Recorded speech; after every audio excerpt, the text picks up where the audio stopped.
Hello friends, welcome my YouTube channel. आज के इस वीडियो में हम भारतीय संसद से संबंधित 25 क्वेश्चन देखेंगे। काफ़ी इंपॉर्टेंट क्वेश्चन है ये, तो इसलिए वीडियो को बिना स्किप किए पूरा देखिएगा। और अगर आप हमारी वीडियो पहली बार देख रहे हैं तो हमारे चैनल को जरूर सब्सक्राइब करें। साथ ही उसके साइड में बेल आइकन को जरूर दबा दें ताकि आप आने वाली सभी वीडियो को देख सकें। तो चलिए आज का वीडियो शुरू करते हैं। तो आज का पहला क्वेश्चन है, भारतीय संसद के गठन का प्रावधान किस अनुच्छेद में किया गया है। देखिए, जितने भी क्वेश्चन मैं आपके लिए लेकर आया हूँ, अगर आपको उनमें से किसी का भी आंसर पता है तो हमें कमेंट में बता सकते हैं। तो इसका राइट आंसर ऑप्शन सी हो जाएगा, अनुच्छेद 79। आपको ध्यान रखना है, इस अनुच्छेद में भारतीय संसद के गठन की बात कही गई है। और अगर हम बात करें अनुच्छेद यहाँ पर 80 की, इसमें राज्यसभा के गठन की बात कही गई है। और यहाँ पर अनुच्छेद 81 में लोकसभा के गठन की बात की गई है। और यहाँ पर जो अनुच्छेद 82 है, इसमें कहा गया है कि जो प्रत्येक 10 वर्ष के बाद जनगणना होती है, तो जनगणना के बाद पुनः समायोजन करना। तो आपको ये चारों अनुच्छेद ध्यान रखने हैं। तो चलिए नेक्स्ट क्वेश्चन देखते हैं। भारत में संसद की व्यवस्था किस देश के संविधान से ली गई है। राइट आंसर ऑप्शन बी हो जाएगा, ब्रिटेन। आपको ध्यान रखना है, ब्रिटेन देश के संविधान से जो भारत में संसद की व्यवस्था है यहां से ली गई है। नेक्स्ट क्वेश्चन देखते हैं। भारतीय संसद के दो सदन कौन कौन से हैं। राइट आंसर ऑप्शन बी हो जाएगा, लोकसभा एवं राज्यसभा। तो आपको ध्यान रखना है, भारतीय संसद के दो सदन होते हैं, लोकसभा और राज्यसभा। नेक्स्ट क्वेश्चन है, भारतीय संसद के कितने अंग होते हैं। देखिए, इससे पहले क्वेश्चन में हमने संसद के सदन की बात की थी, दो सदन होते हैं। इस क्वेश्चन में अंग पूछे गए कि कितने अंग होते हैं। तो इसका राइट आंसर ऑप्शन बी हो जाएगा, 3। आपको ध्यान रखना है, अंग 3 होते हैं भारतीय संसद के। कौन कौन से? लोकसभा, राज्यसभा और राष्ट्रपति। तो आपको ये सभी ध्यान रखना है। नेक्स्ट क्वेश्चन देखते हैं। क्वेश्चन नंबर 5 है, निम्नलिखित में से कौन भारत में कानूनों को बनाता है। राइट आंसर ऑप्शन सी हो जाएगा, राष्ट्रपति और संसद के दोनों सदन, यानी कि राष्ट्रपति और संसद के दो सदन, राज्यसभा और लोकसभा, ये तीनों मिलकर किसी कानून को बनाते हैं। मैं आपको बता दूं, जब कोई विधेयक संसद के दोनों सदनों में पारित हो जाता है, उसके बाद राष्ट्रपति की सहमति उस पर जरूरी होती है, क्योंकि जब तक राष्ट्रपति की सहमति उस विधेयक पर नहीं मिलेगी वह कानून नहीं बनेगा। राष्ट्रपति की सहमति मिलने पर ही कोई विधेयक कानून बनता है। तो आपको ये ध्यान रखना है। नेक्स्ट क्वेश्चन देखते हैं। भारतीय संसद के उच्च सदन को किस नाम से जाना जाता है। इसका सही आंसर ऑप्शन बी हो जाएगा, राज्यसभा। आपको ध्यान रखना है, भारतीय संसद का उच्च सदन राज्यसभा होता है और जो निम्न सदन होता है वो लोकसभा होता है। तो आपको ध्यान रखना है, आपसे एग्जाम में उच्च सदन या निम्न सदन कुछ भी पूछा जा सकता है। नेक्स्ट क्वेश्चन है, राज्यसभा के सदस्यों का कार्यकाल कितने वर्ष का होता है। राइट आंसर ऑप्शन ए हो जाएगा, 6 वर्ष। आपको ध्यान रखना है, 6 वर्ष का होता है राज्यसभा के सदस्यों का कार्यकाल। नेक्स्ट क्वेश्चन है, राज्यसभा को कब भंग किया जा सकता है। राइट आंसर ऑप्शन डी, कभी नहीं। आपको ध्यान रखना है, राज्यसभा कभी भी भंग नहीं होती है, क्योंकि ये एक स्थायी सदन होता है। इसे कभी भी विघटित नहीं किया जा सकता। मैं आपको बता दूं इसका क्या कारण होता है कि ये कभी भी विघटित नहीं होती है। इसके 1/3 सदस्य प्रत्येक 2 वर्ष के बाद सेवानिवृत्त होते हैं, यानी कि अवकाश प्राप्त करते हैं। तो इसी कारण से राज्यसभा कभी भी विघटित नहीं होती है। और आपको ध्यान रखना है, जो लोकसभा होती है, लोकसभा एक अस्थायी सदन होता है, वो कभी भी भंग हो जाती है। तो आपको ध्यान रखना है। नेक्स्ट क्वेश्चन है, राज्यसभा के सदस्यों की कुल अधिकतम संख्या कितनी है। Right answer option C, 250। आपको ध्यान रखना है, राज्यसभा में अधिकतम सदस्यों की संख्या 250 हो सकती है, इससे ज़्यादा सदस्य नहीं हो सकते राज्यसभा में। देखिए, इसमें 238 सदस्य राज्यों और केंद्र शासित प्रदेशों से आते हैं और प्लस 12 सदस्य राष्ट्रपति मनोनीत करता है। तो आपको ध्यान रखना है। तो चलिए नेक्स्ट क्वेश्चन देखते हैं। राज्यसभा में राष्ट्रपति के द्वारा कितने सदस्य मनोनीत किए जाते हैं। राइट आंसर ऑप्शन ए, मैं आपको पहले ही बता चुका हूं, 12 सदस्य मनोनीत कर सकता है राष्ट्रपति राज्यसभा में। देखिए, जो व्यक्ति कला, साहित्य, विज्ञान और समाज सेवा के क्षेत्र में ख्याति प्राप्त होते हैं, राष्ट्रपति उन्हीं व्यक्तियों को मनोनीत कर सकता है राज्यसभा में। तो आपको ध्यान रखना है। नेक्स्ट क्वेश्चन है, किस राज्य की राज्यसभा सीट सबसे ज्यादा है। यहां पर लिखने में मिस्टेक हो गया, तो इसका राइट आंसर ऑप्शन डी हो जाएगा, उत्तर प्रदेश। आपको ध्यान रखना है, उत्तर प्रदेश राज्य की राज्यसभा सीटें सबसे ज्यादा हैं। तो कितनी है ये भी ध्यान रखना है, 31, यानी कि 31 है। तो चलिए नेक्स्ट क्वेश्चन देखते हैं। क्वेश्चन नंबर 12 है, राज्यसभा का सभापति कौन होता है। राइट आंसर ऑप्शन सी, उपराष्ट्रपति। आपको ध्यान रखना है, भारत का उपराष्ट्रपति राज्यसभा का सभापति होता है, लेकिन इसकी अनुपस्थिति में इसका जो कार्य करता है उपसभापति करता है। और जो उपसभापति होता है वह राज्यसभा के सदस्यों द्वारा चुना जाता है। तो आपको ये सभी ध्यान रखना है। नेक्स्ट क्वेश्चन देखते हैं।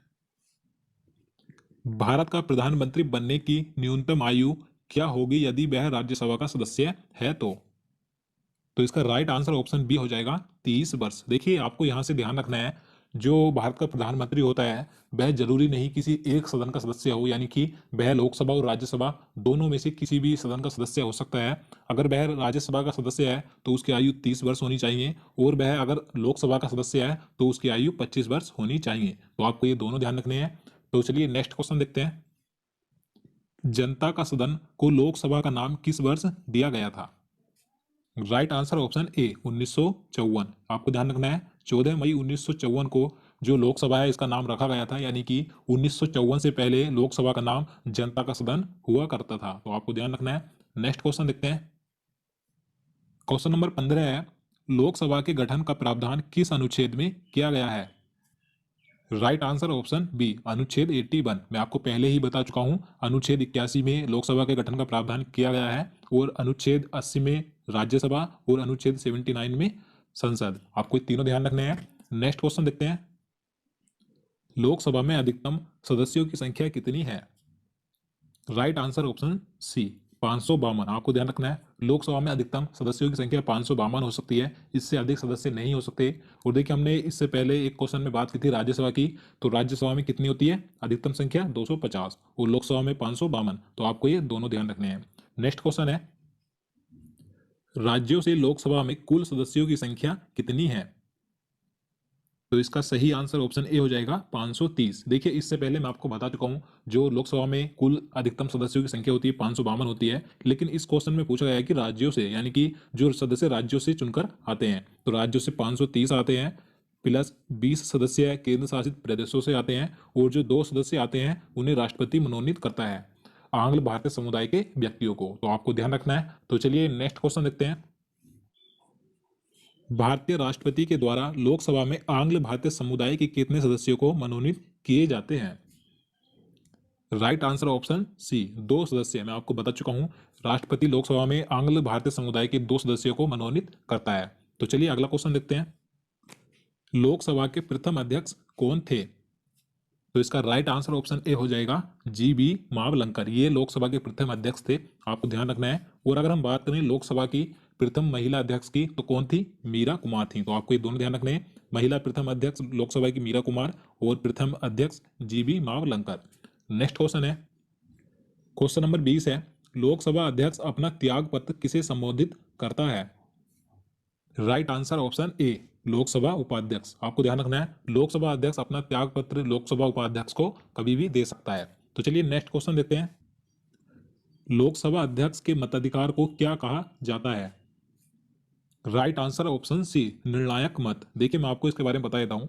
देखिए जब लोकसभा में किसी विधेयक पर मतदान हो तो लोकसभा अध्यक्ष उसमें अपना मत नहीं देता है, लेकिन अगर कोई ऐसी परिस्थिति आती है कि जब पक्ष विपक्ष में बराबर मत पड़ते हैं तो लोकसभा अध्यक्ष अपना मत देता है, यानी कि उस विवाद को सुलझाने के लिए बराबर जब मत पड़ते हैं पक्ष विपक्ष में, उस विवाद को सुलझाने के लिए लोकसभा अध्यक्ष अपना मत देता है, तो इसी को निर्णायक मत कहा जाता है। तो आपको ध्यान रखना है। तो चलिए नेक्स्ट क्वेश्चन देखते हैं।